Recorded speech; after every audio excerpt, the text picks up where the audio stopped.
اپنے من میں ڈوب کر پا جا سراغ زندگی. قرآن کیا کہتا ہے؟ وَفِي أَنفُسِكُمْ أَفَلَا تُبْصِرُونَ. اور تیسری اہم ترین آیات کیا ہے؟ آیات قرآنیہ. ان تینوں میں گہرا ربط ہے. آیات آفاقی، آیات انفسی، آیات قرآنی. ان میں تدبر کے ذریعے، غور و فکر کے ذریعے انسان ایمان حاصل کرے. یہ ٹاپ کا ایمان ہے، یہ انٹلیکچوئلز کا ایمان ہے، یہ صدیقین کا ایمان ہے. نمبر 2، ایک ایمان ہے عوام کے لیے، اس کے دو راستے ہیں. نمبر 1، صاحب یقین کی صحبت. جس کے اندر یہ ایمان پیدا ہو چکا ہو، آپ اس کے قریب رہیے. اگر بھٹی کے سامنے بیٹھیں گے حرارت پہنچے گی، اگر آپ برف کی سل کے قریب ہوں گے ٹھنڈ پہنچے گی. صاحب ایمان کی صحبت اختیار کریں گے، ایمان سرات کرے گا. یہ ہے عوام کے لیے صحبت. کونوا مع الصادقین، ان کی صحبت اختیار. تیسرا ذریعہ ہے جو ہمارے لیے خاص طور پر جو مسلمان پیدا ہوئے. اب ایک بچہ ہے 7 سال کا، آپ نے نماز پڑھنے کی عادت ڈال دی، پڑھ رہا ہے، اگرچہ غیر شعوری عمر سے شروع کر دیا اس نے. روزہ رکھتا ہے، 9 برس کا ہو گیا، روزہ رکھنا شروع کیا. یہ اعمال جو ہیں ان سے بھی ایک یقین پیدا ہوتا ہے. جیسے یقین سے عمل پیدا ہوتا ہے، ایسے ہی عمل سے بھی یقین پیدا ہوتا ہے. جب مداومت کرتے رہیں گے اس پر تو اس سے بھی ایک یقین کی کیفیت انسان میں پیدا ہو جاتی ہے. سورہ حجرات میں جو بحث آئی ہے اس کے آخر میں یہی ہے کہ اے نبی، یہ بدو جو دعوے دار ہیں ایمان کے، یہ آپ پر احسان دھر رہے ہیں. یمنون علیک ان اسلموا قل لا تمنوا علی اسلامکم بل اللہ یمن علیکم ان ہداکم للایمان ان کنتم صادقین. یہ آپ پر احسان دھر رہے ہیں کہ ایمان لے آیا. نبی ان سے کہیے مجھ پر اپنے ایمان کا کوئی احسان نہ دھرو، اپنے اسلام کا، بلکہ اللہ تم پر احسان دھرتا ہے کہ اس نے تمہیں ایمان کے راستے پر ڈال دیا ہے. جب اسلام پر آ گئے ہو تو عمل کرتے رہو گے. ان تطیعوا اللہ ورسولہ، اگر عمل کرتے رہو گے تو اس عمل کے ذریعے سے بھی تمہارے اندر ایمان پیدا ہو جائے گا. تو یہ 3 راستے ذہن میں رکھیے. جو عوام ہے، غور و فکر، سوچ بچار، اس کی صلاحیت نہیں یا مواقع نہیں، ان کے لیے یہ 2 راستے ہیں، یقین بذریعہ عمل اور یقین بذریعہ صحبت. یہاں سے اٹھا رہے ہیں لوگوں کو، بار بار یہیں آ جاتے ہیں. آپ یادو یہاں پر لیکن نا ان کو دقت ہوتی. یہاں پہ کوئی صاحب پہلے سے روک دیا کرے نا، جو بعد میں گڑبڑ ہوتی ہے. کہیں بجائیں. تو ایک ایمان ہے انٹلیکچوئلز کا، صدیقین کا، جن کو قرآن کہتا ہے اولو الالباب الذین یعقلون.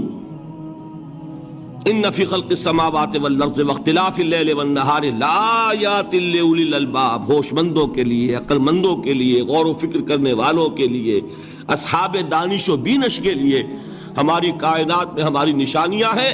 غور کرو اور ہمیں پہچانو، خود اپنے اندر جھانکو اور ہمیں پہچانو.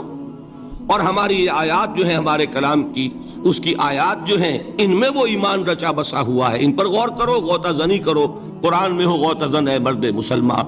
یہ ہے ٹاپ کا ایمان، یہ ہے اصل وہ ایمان کہ جو مطلوب ہے. اب باقی حضرات جو ہیں ان کے قریب رہیں گے، ایمان حاصل کر لیں گے، اور جو اعمال اللہ نے بتائے ہیں ان پر عمل کرتے رہیں گے، ایمان حاصل. اب دوسری بات کی طرف آئیے. نفاق سے کیسے بچا جائے، اس کے لیے بھی 3 عمل ہیں. پہلی چیز، اور 2 چیزیں تو وہ ہیں کہ جو سورہ منافقون ہی کے دوسرے رکوع میں بیان ہوئی. پریونشن کیسے ہوگی، بچو گے کیسے؟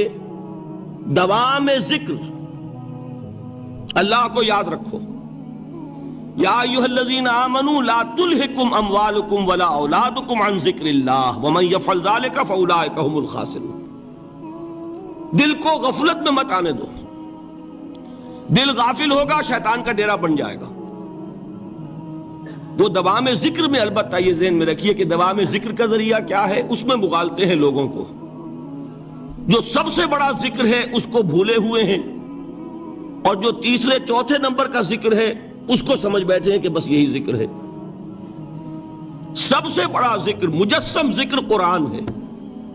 الذکر انا نحن نزلنا الذکر وانا له لحافظون.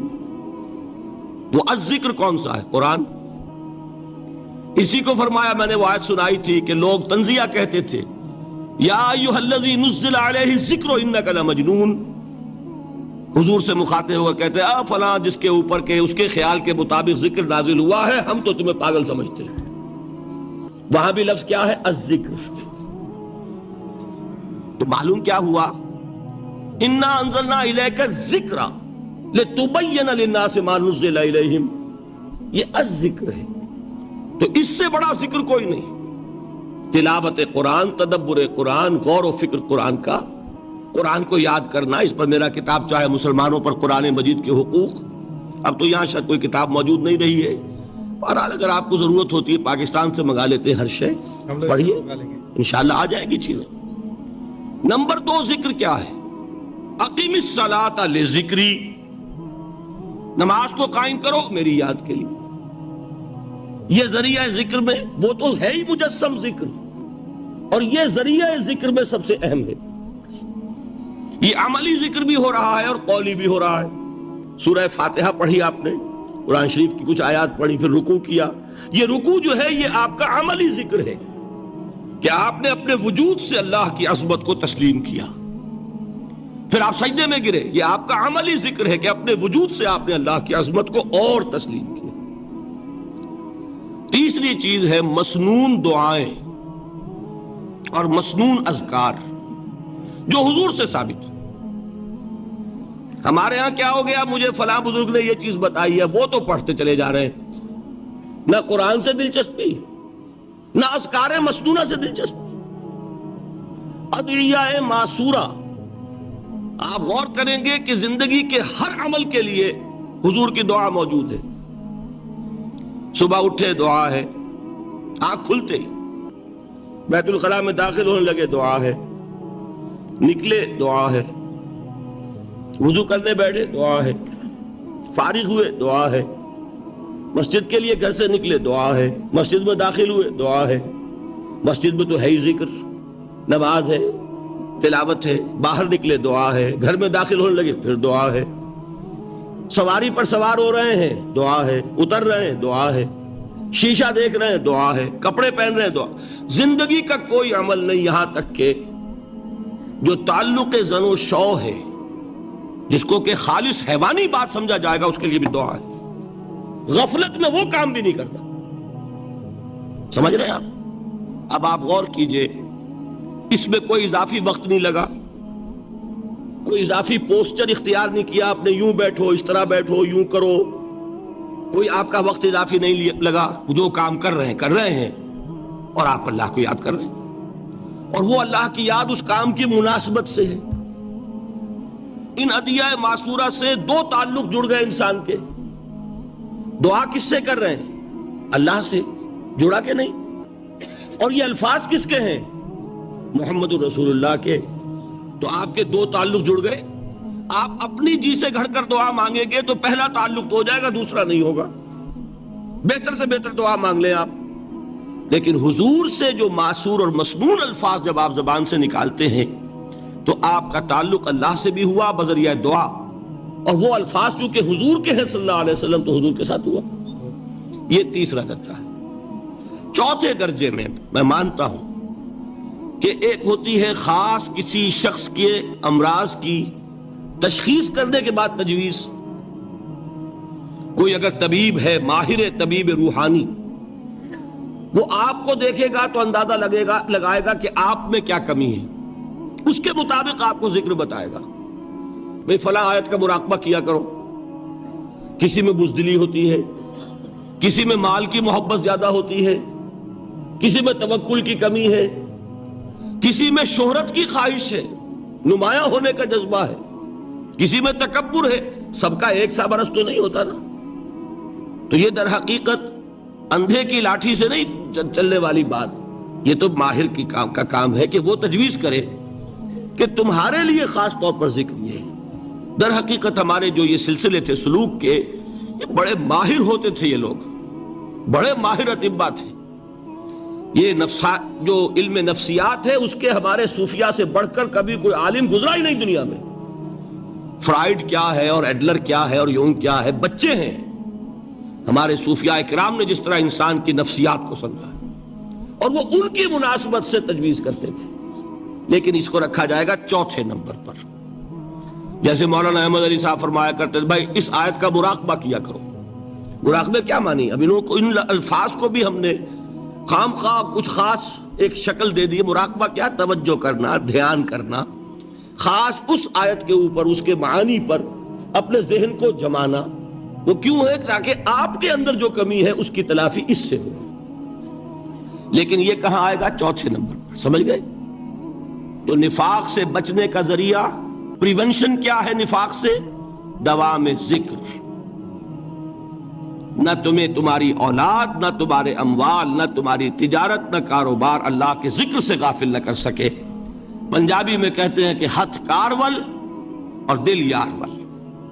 کام کر رہے ہیں آپ لیکن یہ کہ دل اللہ کے ساتھ لگا ہوا ہے، زبان تر ہے اللہ کی یاد سے. جو قرآن یاد ہے، گاڑی میں آپ بیٹھے جا رہے ہیں، 2 گھنٹے آپ کو کار میں لگانے ہیں، قرآن شریف پڑھتے جائیے، اس سے بڑا ذکر ہی کوئی نہیں. یہ ہے پریونشن. اب اگر مرض ہو جائے تو کیا ہو؟ اس کے لیے 2 چیزیں ضروری ہیں. ایک دیکھیے عجیب ہے، یہ نفاق کا علاج انفاق سے. صرف ایک الف لگا نا، انفاق کے معنی اور ہے. یہ بنا ہے کس سے؟ نفقت الدراہم، پیسے ختم ہو گئے، مک گئے. یا نفق الفرس، گھوڑا مر گیا. تو مال کو کھپانا، لگانا اللہ کی راہ میں. اگر دل میں نفاق کی کوئی آلائش آئی ہے تو اس کا ازالہ ہوگا انفاق فی سبیل اللہ سے. مال اللہ کی راہ میں دیجئے، صدقہ کیجئے، خیرات کیجئے، دیجئے، اللہ کے دین میں لگائیے. جتنا لگائیں گے نفاق دھل جائے. اس لیے کہ اصل سبب نفاق کا ہے ہی حب دنیا، دنیا کی محبت. لہذا اس کا ازالہ ہوگا جو سب سے محبوب شے ہے، مال. انہ لحب الخیر لشدید. مال محبوب ترین ہے کہ نہیں؟ لہذا اس کو اللہ کی راہ میں لگائیں گے تو وہ نفاق دھل جائے گا. اور ایک اور چیز ہے جو بہت اہم ہے، بہت ہی شعوری طور پر اس کا اہتمام کیجئے. جس وقت دین کے کسی فرض کی انسان کو سمجھ آ جائے، اس کا شعور پیدا ہو جائے، پھر ڈیلے نہ ہو. ذرا سا ڈیلے جو ہے اس پر عمل کرنے میں، یہ در حقیقت نفاق کو جڑ پکڑنے کا موقع دینا ہے. Immediate action. ایک بات سمجھ میں آ گئی، فوراً عمل کرو. اس میں شیطان کیا کرتا ہے؟ ذرا ٹھہر جاؤ، ابھی دیکھو یہ فرض ہے، یہ ذمہ داریاں ہیں، یہ کرنا ہے، وہ پھر لگا دینا اپنے آپ کو. بہت سے لوگ کہتے ہیں بس یہ ریٹائرمنٹ کے بعد تو سارا میں دین کے لیے وقف کر دوں گا. اول تو خدا کے بندے تمہارے اندر رہ کیا جائے گا ریٹائرمنٹ کے بعد؟ سارا تو کھپ چکو گے، رہ کیا جائے گا؟ دوسرے یہ کہ یہ بھی جان لیجئے کہ کار دنیا کسے تمام نہ کر. ریٹائرمنٹ کے بعد کون فارغ ہو جاتا ہے؟ بیٹوں بیٹیوں سے فارغ ہوئے تو پوتے پوتیاں موجود ہیں، نواسے نواسیاں موجود ہیں. کبھی بھی وہ بوجھ ختم نہیں ہوتا زندگی کا. وہ تو یہ کہ آج بات سمجھ میں آئی ہے تو آج عمل ہونا چاہیے. قرآن مجید میں سورہ انعام میں بڑی شدید وعید آئی ہے. الفاظ ہیں یہ، وَنُقَلِّبُ أَفْئِدَتَهُمْ وَأَبْصَارَهُمْ كَمَا لَمْ يُؤْمِنُوا بِهِ أَوَّلَ مَرَّةٍ.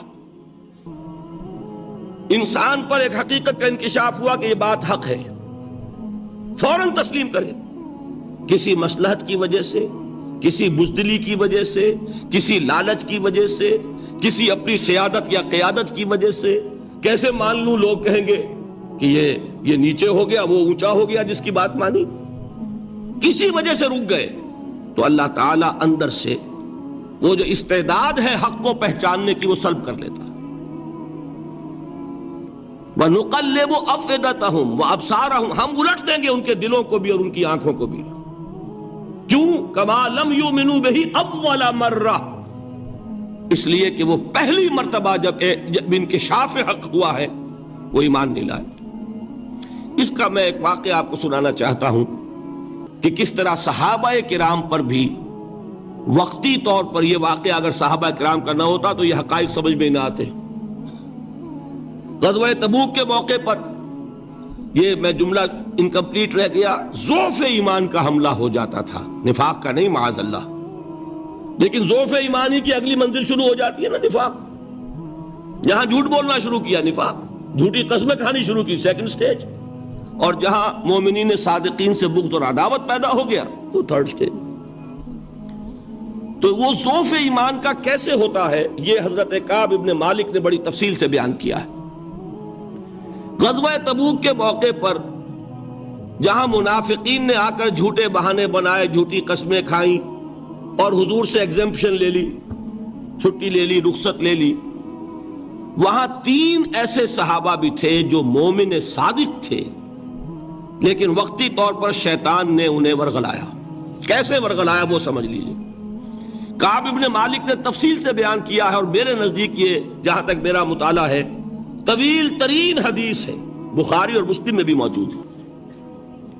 حضور جب واپس آئے ہیں اور اب آپ نے ایک ایک کو بلایا، جن لوگوں نے تو پہلے جھوٹی قسمیں کھا لی تھی ان کو تو بلانے کی ضرورت نہیں تھی، لیکن کچھ لوگ ایسے بھی تھے کہ جنہوں نے ایگزمپشن بھی نہیں لی تھی اور گئے بھی نہیں تھے۔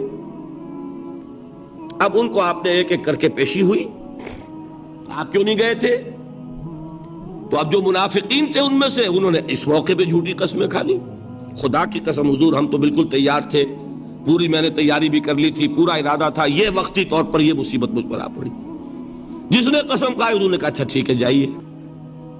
کعب ابن مالک کی باری آئی تو ان کے الفاظ اپنے یہ کہ جب میں پیش ہوا تو حضور کے چہرے مبارک پر ایک غصے والی مسکراہٹ تھی، زہر خند کہتے ہیں، ایک مسکراہٹ ہے لیکن غصے کے ساتھ، غضبناک۔ آپ فرمائیے آپ کیوں نہیں گئے؟ حضرت کعب یہ فرماتے ہیں کہ میں نے عرض کیا کہ حضور زبان میرے پاس بھی ہے، جھوٹ میں بھی بول سکتا ہوں، لیکن جھوٹ بول کر میں اس وقت آپ کی ناراضگی سے تو بچ جاؤں گا لیکن اللہ کے پکڑ سے نہیں بچ سکوں گا۔ میں اعتراف کرتا ہوں کہ جتنا صحت مند میں اس زمانے میں تھا کبھی نہیں تھا، جتنا فارغ البال اس وقت تھا کہ میرے پاس ساز و سامان موجود تھا راستے کے لیے، اتنا میں کبھی نہیں تھا۔ لیکن ہوا کیا؟ ہوا یہ کہ مجھے میرے نفس نے، شیطان نے پٹی پڑھائی۔ وہ پٹی کیا پڑھائی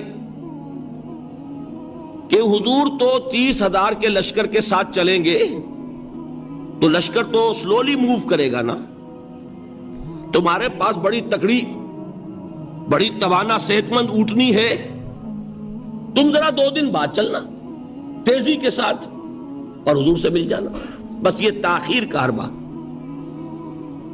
تو انہیں خیال آیا کہ ابھی 2 دن گھر کی ٹھنڈی چھاؤں ہے، میں یہاں پہ جو آرام ہے وہ کر لوں۔ مجھے جگر کا شعر یاد آیا ہے کہ تپتی راہیں مجھ کو پکاریں، دامن پکڑے چھاؤں گھنیری۔ ایک طرف فرض کی پکار ہے، اس میں تو ظاہر بات ہے کہ وہ تپتی راہیں ہیں، لا تنفروا فی الحر سنا چکا ہوں آیت۔ یہاں گھر میں، نخلستان میں، کھجوروں کی چھاؤں میں، اہل و عیال میں یہ ٹھنڈی چھاؤں جو ہے یہ پکڑ رہی ہے، بھائی 2 دن ٹھہر کے چلے جانا، ٹھیک ہے، کوئی نیت میں خرابی نہیں نا۔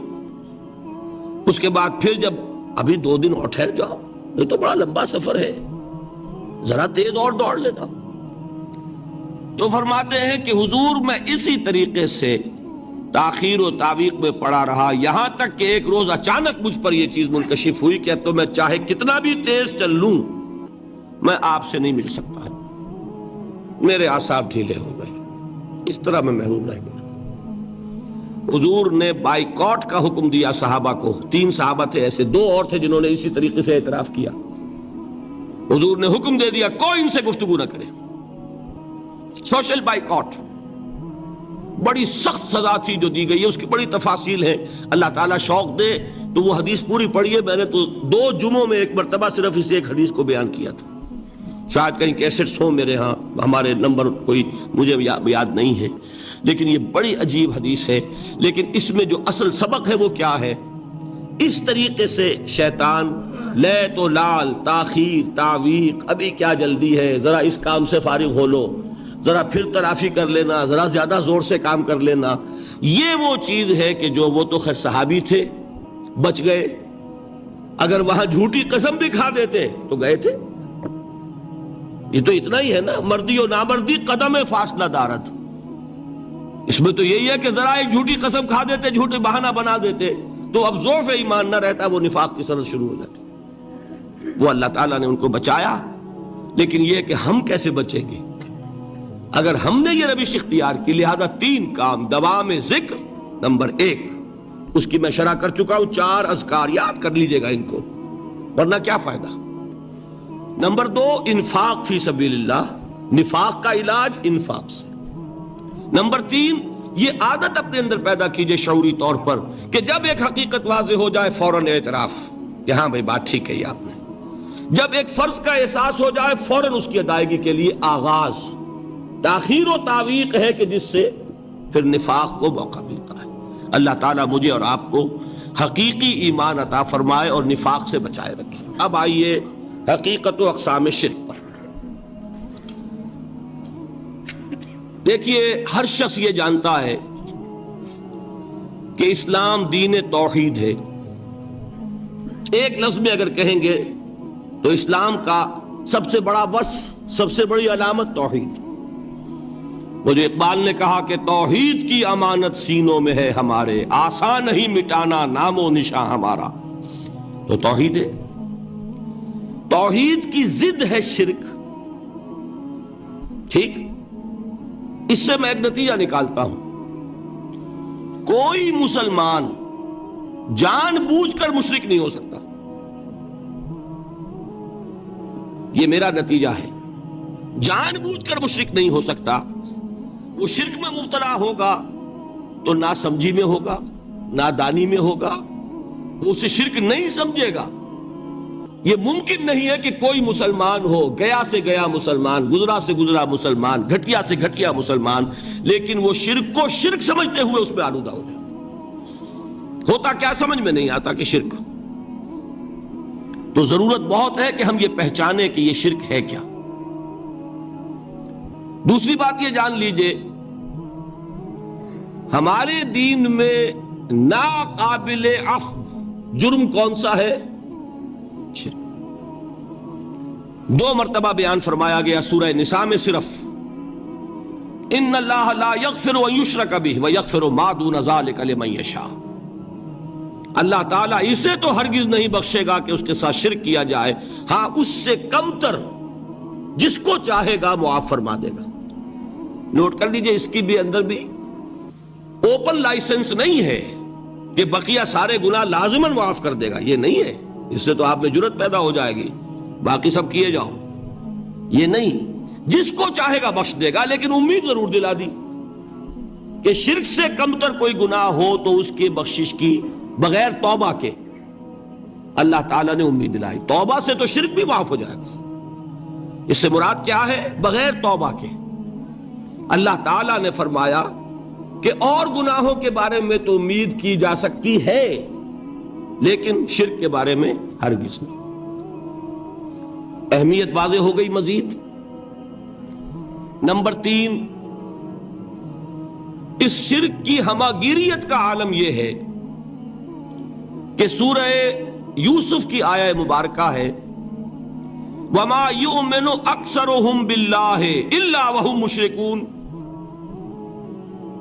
انسانوں کی اکثریت کا حال یہ ہے کہ وہ اللہ پر ایمان نہیں رکھتے مگر کسی نہ کسی قسم کے شرک کے ساتھ۔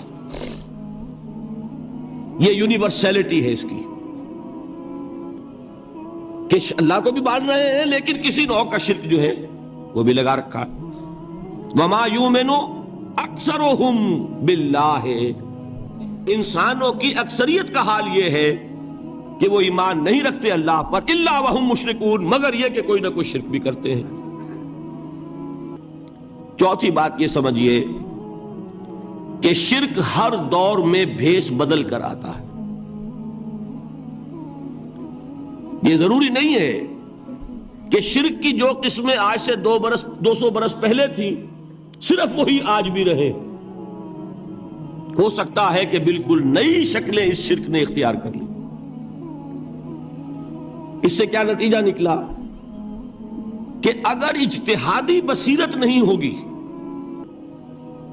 تو ہو سکتا ہے کہ ایک شخص جو ہمارے سابق علماء نے لکھ دیا کہ یہ چیز شرک، یہ چیز شرک، یہ چیز شرک، یہ چیز شرک، آج سے 500 برس پہلے کا انسان بڑے سے بڑا عالم دین اپنے زمانے کے شرک کو پہچان کر تو لکھ سکتا ہے. اس سے تو آپ بچ رہے ہیں. امام ابن تیمیہ نے اس کو شرک قرار دیا، اس کو شرک قرار دیا، اس کو شرک قرار دیا. کوئی شخص ہے جو اس سے تو بچ گیا. امام صاحب کی دی ہوئی بصیرت سے اس نے ان جو اقسام ہے شرک کی ان کو پہچان لیا. لیکن یہ عین ممکن ہے کہ آج کے شرک کو وہ نہ پہچان رہا ہو. اپنی جگہ وہ سمجھ رہا ہو اپنے آپ کو بہت بڑا موحد، جبکہ اس دور کا جو شرک ہے اس میں ملوث ہو. اس کو میں نے کہا ہے کہ اس شرک کے بارے میں بڑی اجتہادی بصیرت کی ضرورت ہے. فارسی کا ایک شعر ہے، بڑا پیارا شعر ہے، بہر رنگے کے خواہی جامہ می پوش، من انداز قدت رامی شناسم.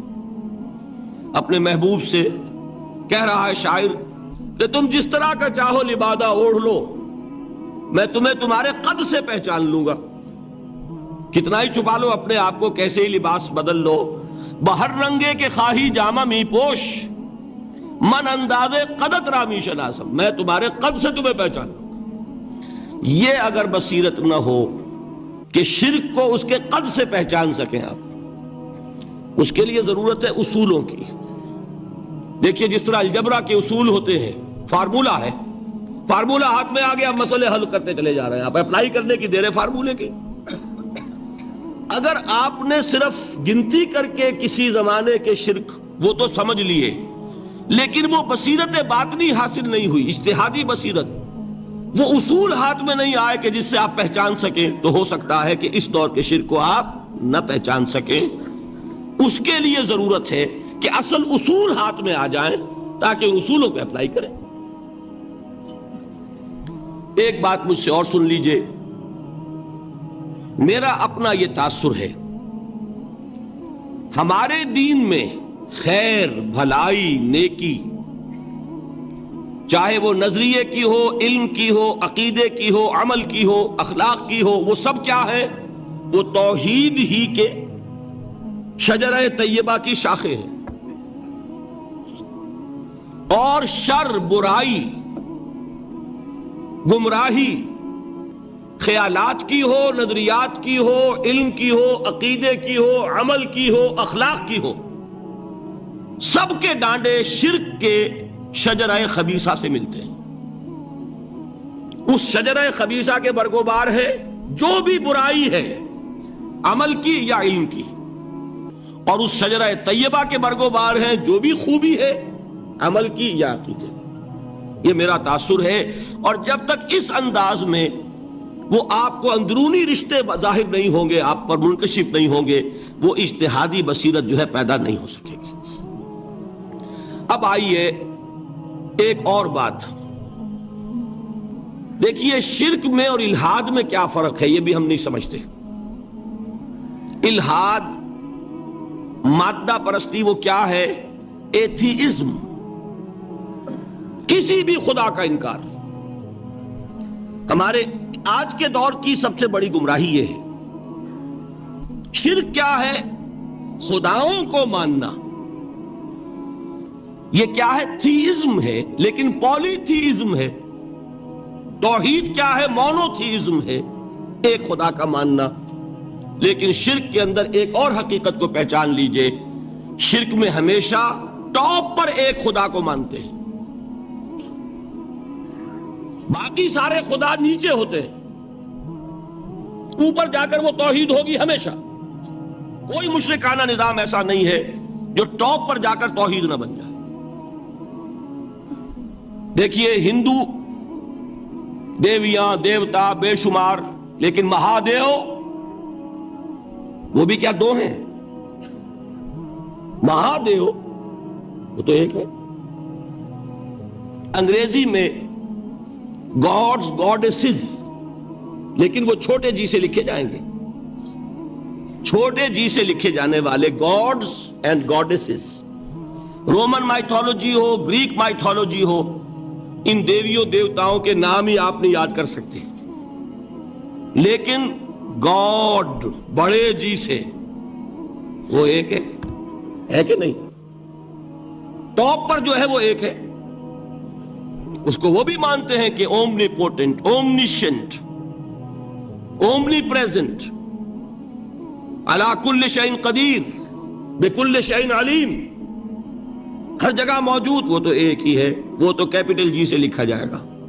باقی اس کے نیچے فوج ہے دیویوں کی، دیوتاؤں کی، خداؤں کی اور خدانیوں کی، وہ گاڈز اینڈ گاڈیسز ہیں.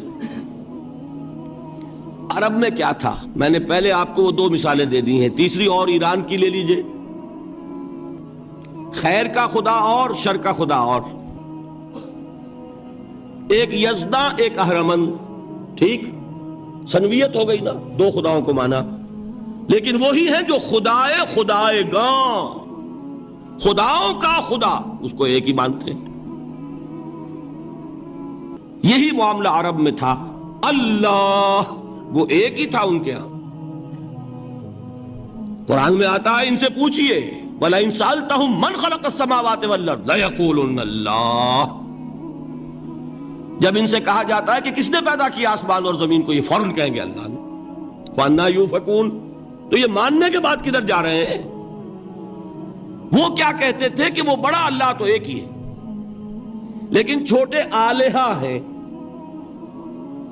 آلہہ اور اللہ میں وہی فرق ہے جو کیپٹل جی کا گاڈ اور چھوٹے جی سے گاڈز اینڈ گاڈیسز. وہی فرق ہے کہ جو مہادیو اور دیویوں اور دیوتاؤں میں ہے، وہی وہاں تھا. اللہ وہ ایک اور سپریم، سب سے بالا تر، اس سے اوپر کوئی نہیں، تخلیق میں اس کا کوئی ساجی نہیں. لیکن اس نے کچھ آلہہ ہیں جنہیں کچھ اختیارات تقسیم کیے ہوئے، کچھ اس کے لاڈلی ہستیاں ہیں جو سفارش کر سکتی ہیں. بس یہ شرک تھا مشرکین مکہ کا. بات سمجھ رہے ہیں؟ اس کا جائزہ لیں گے تو آپ کو، اور جو آج شرک کی اقسام میں بیان کروں گا اس کو ہاتھ میں لیں گے تو کسی موحد کا تلاش کرنا مشکل ہو جائے گا. ڈھونڈ اب ان کو چراغ رخ زیبا لے کر. آج جن کا نام مسلمان ہے ان کی اکثریت کسی نہ کسی نوع کے شرک میں مبتلا ہے. اب آئیے اقسام شرک. اقسام شرک میں بھی وہی کیفیت ہے جو نفاق کے بارے میں میں نے عرض کی تھی کہ ایک تقسیم یہ ہے جو علماء نے کی ہے، ایک ہے عقیدے کا نفاق، ایک ہے عمل کا نفاق. اسی طرح ایک ہے عقیدے کا شرک، ایک ہے عمل کا شرک. عقیدے میں نہیں ہے، عمل میں ہے. ایک تقسیم آپ نے سنی ہوگی شرک جلی، شرک خفی. ایک ہے ننگا شرک، کھلم کھلا شرک. ایک ہے چھپا ہوا شرک جو نظر نہیں آتا. لیکن ایک مغالطہ اپنے دل سے نکال دیجئے، بعض لوگ شرک خفی کو شرک نہیں سمجھتے. یہ بہت بڑی غلطی ہے. اگر وہ شرک نہ ہوتا تو حضور اسے شرک نہ کہتے.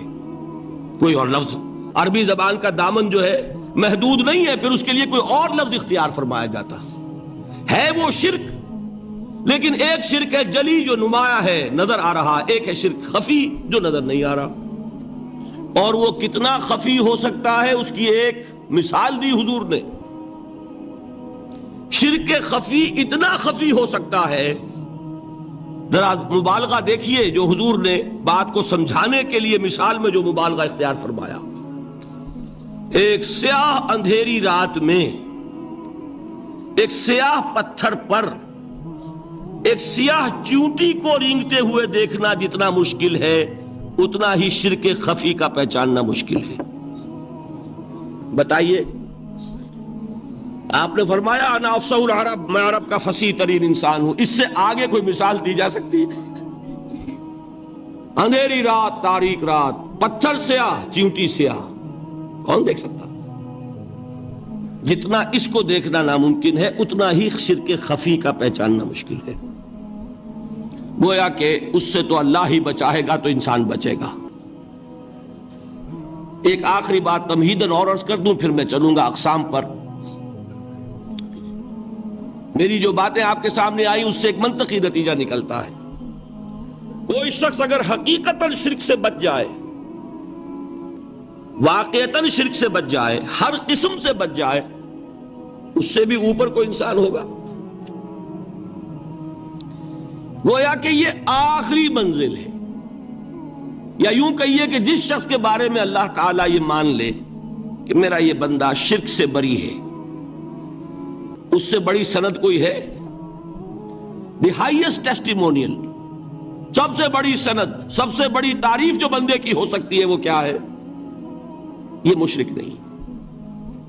یہی وجہ ہے، دیکھیے آپ قرآن مجید میں حضرت ابراہیم کے ذکر میں دیکھیں گے، ابراہیم کا مقام کیا ہے؟ خلیل اللہ، ابو الانبیاء، امام الناس، تین نسبتیں ہیں، تینوں بڑی عظیم۔ اللہ کے ساتھ نسبت کیا ہے؟ خلیل، واتخذ اللہ ابراہیم خلیلا۔ ابو الانبیاء، کتنے نبی ہیں ان کی نسل میں؟ اسحاق اور اسماعیل سے چلیے، پھر یعقوب اور یوسف، اور پھر چلیے موسیٰ اور ہارون، اور پھر چلیے سارے انبیاء بنی اسرائیل کے، حضرت عیسیٰ، پھر یہاں تک کہ محمد الرسول اللہ کس کی اولاد ہے؟ ابراہیم کی، ابو الانبیاء۔ اور نمبر 3، انی جاعلک للناس اماما، امام الناس۔ اور قرآن میں جو سب سے بڑی سند انہیں دی جاتی ہے وہ کیا؟ وما کان من المشرکین۔ وہ ابراہیم مشرکین میں سے نہیں تھے۔ معلوم ہوا کہ یہ سب سے بڑی سند ہے، سب سے بڑا سرٹیفکیٹ ہے، سب سے بڑا ٹیسٹیمونیل ہے جو اللہ کی طرف سے کسی کو مل جائے۔ میں جو اقسام شرک بیان کرنا چاہتا ہوں تو میری تقسیم ذرا مختلف ہے۔ اب وہ ذرا اپنے ذہن میں وہ نقشہ بنا لیجئے، آپ بنایا کرتے ہیں، ایک اس کو پھر 3 میں تقسیم کیجئے۔ شرک کی 3 بڑی بڑی قسمیں ہیں۔ شرک فی الذات نمبر 1، شرک فی الصفات نمبر 2، شرک فی الحقوق نمبر 3۔ اور یہ میں عرض کر دوں آپ سے پہلے ہی، یہ مضمون بہت طویل ہے، میں آج صرف یہ کروں گا کہ خاکہ مکمل کر دوں۔ اب اس خاکے میں رنگ بھرنا، وہ تو ایک موضوع پر شرک فی الذات پر پوری تقریر ہونی چاہیے، شرک فی صفات پر ہونی چاہیے۔ ایک ایک گھنٹے کے میرے 6 کیسٹ ہیں اللہ کے فضل و کرم سے، جو کئی سال سے وہ پھیل رہے ہیں۔ 6 گھنٹے میں میں نے ان چیزوں کو بیان کیا، وہ موجود ہوں گے، لیکن آج وہ خاکہ ذہن میں بنا لیجئے، اور کچھ آپ کو الجبرے کے فارمولے ہاتھ میں آ جائیں تاکہ خود آپ میں صلاحیت پیدا ہو جائے پرکھنے کی کہ اس فارمولے کو اپلائی کر کے دیکھ لیں یہ شرک ہے یا نہیں۔ یہ 2 کام تو میں انشاءاللہ آج کر دوں گا، آپ مطمئن رہیں۔ باقی یہ کہ تفصیل، وہ تو ہر سلسلے میں تفصیل پھر بہت ہوگی، وہ شوق ہو تو وہ کیسٹس آپ سنیے۔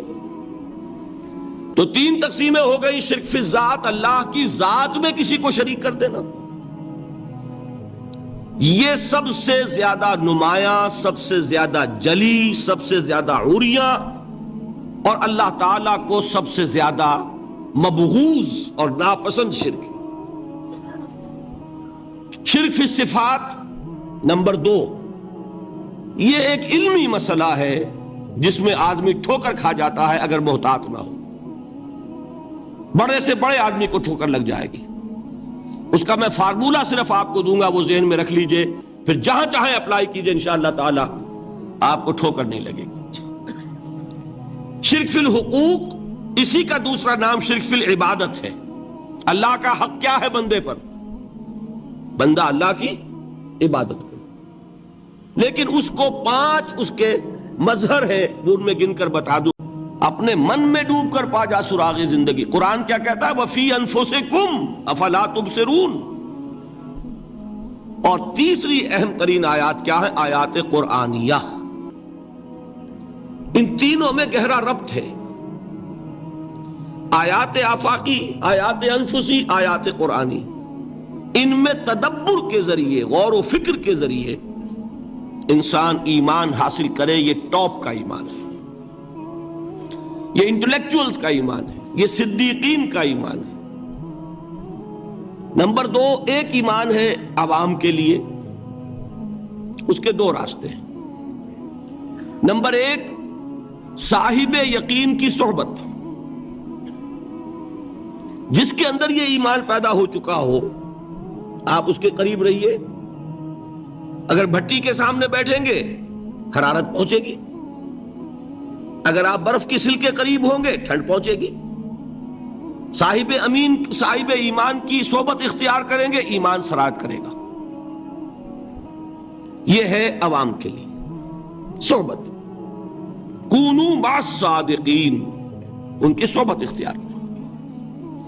تیسرا ذریعہ ہے جو ہمارے لیے خاص طور پر جو مسلمان پیدا ہوئے ہیں۔ اب ایک بچہ ہے 7 سال کا، آپ نے نماز پڑھنے کی عادت ڈال دی، پڑھ رہا ہے، اگرچہ غیر شعوری عمر سے شروع کر دیا اس نے، روزہ رکھتا ہے، 9 برس کا ہو گیا، روزہ رکھنا شروع کیا۔ یہ اعمال جو ہیں ان سے بھی ایک یقین پیدا ہوتا ہے، جیسے یقین سے عمل پیدا ہوتا ہے ایسے ہی عمل سے بھی یقین پیدا ہوتا ہے۔